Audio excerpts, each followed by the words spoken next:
So this is my 800 kilo mini digger, imported from China to Australia. Had it for 2 months now, haven't actually really got to use it. Slowly been setting up. There's been a few issues with my order where some things weren't quite done how I wanted them. Biggest thing was these hydraulic lines. They only had these fittings, these hoses that had to go up in there. If I unhook that,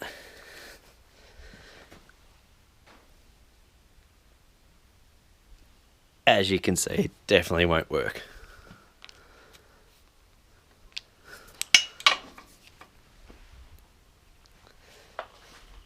As far as the controls, just like any other little digger, they're pretty sensitive. Moves around a lot if you're not careful. She's pretty, like I said, she moves around a bit. Biggest issue I've got at the moment is you probably can't really tell, but it's not fucking square.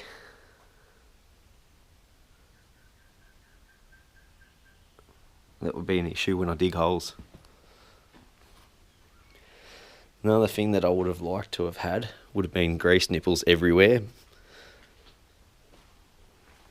For example, that would have been nice to have had a grease nipple on it. That would have been nice, but they just put these little blanking caps in instead. Little as far as like quality goes, it's not the greatest, but for the price, it's not too bad. See, stuff like this. Well, what's going on with this fella here? That makes no sense. All these other ones are all good, but that one, why?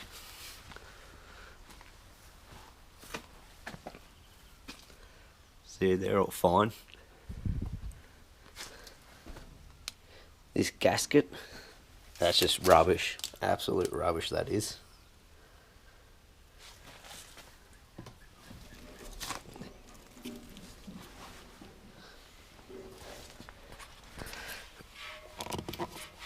That is where you fill up the diesel.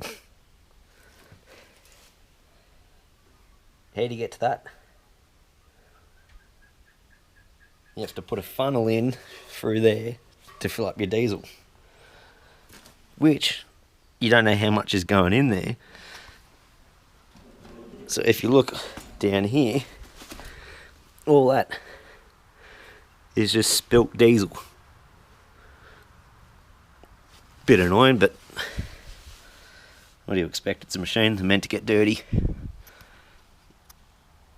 Like I said, this hasn't done any work at all. I've only literally just sort of started up, drove it around a couple of times, and that's about it. This earth wire here, that would have been nice to have had an actual terminal on it instead of just a bolt and then a bit of bare wire, but easy fix. The hydraulic side of things doesn't look too bad. Has got grease nipples on the main pivot at least. Nothing was greased, but the kit does come with grease nipples. The grease cartridge. Yeah,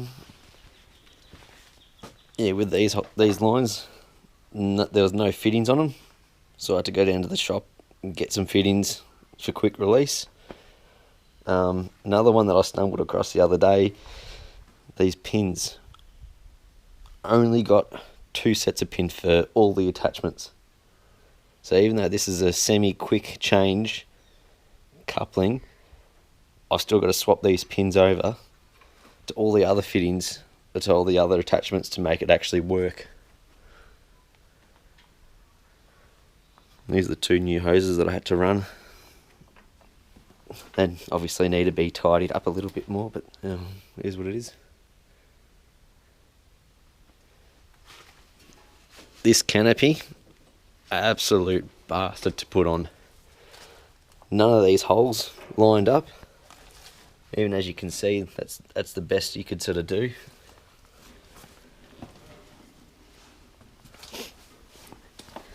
This side wasn't too bad, but still, when it gets to there, that just gets the engine to turn off.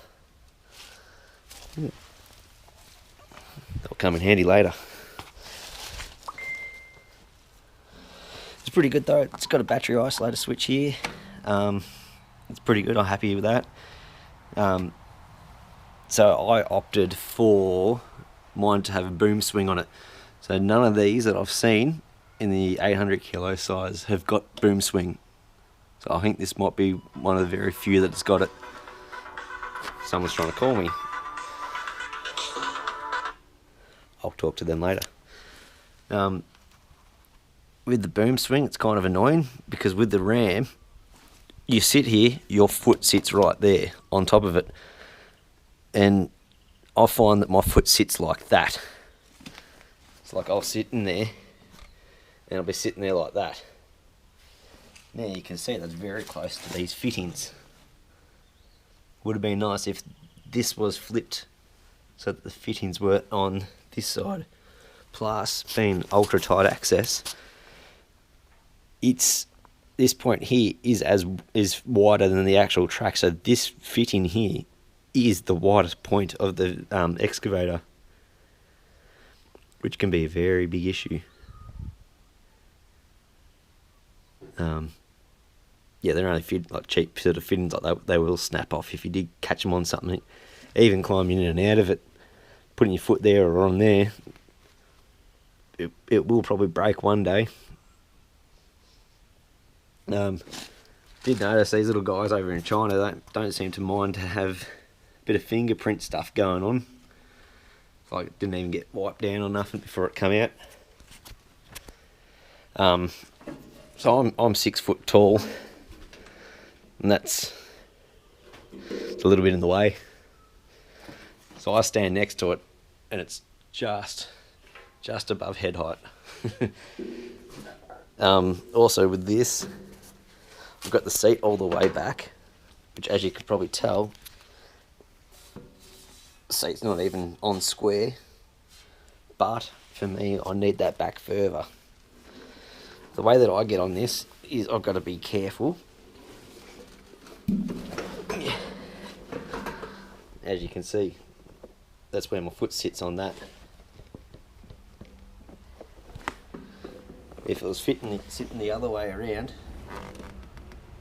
wouldn't get close to those fittings.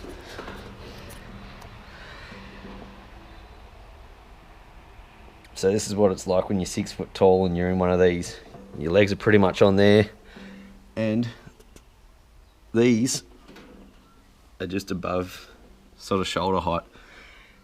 And yes, I have bumped my head on them many times. Controls are pretty straightforward. Just like any sort of digger, you know, you've got all your boom controls. You've got your little blade down the front there, makes it go up and down. Drive controls. This one does the boom swing, and then that one does the hydraulic attachment on the front. I'll do a little video shortly of it in use. I've got a little bit of a tight area in this shed here, so I might be able to drive around there between benches and all that just to show you how small it is. These things are crazy small. I've got it through a doorway in a little office in a shed. I think it was... where's my tape measure? I had a tape measure. I'll find a tape measure and we'll measure it. Alright, so we've got the tape measure out. It's going to be very rough. It's very awkward doing it one-handed. But, out there somewhere. So you can see it's just under around 780 mil wide. Pretty narrow. Like I said, it fits through doorways, so that's freaking awesome. That's the whole intention. Wanted something that could go through doorways, but also be super tight access. That's why I opted for the swing boom, thinking that if you got to go for a doorway and at the end of the doorway there's a wall and you'd have to pivot the boom around and then pivot the machine around, I don't think any other machine would be able to do a job like that. But how often would you do that? You never know.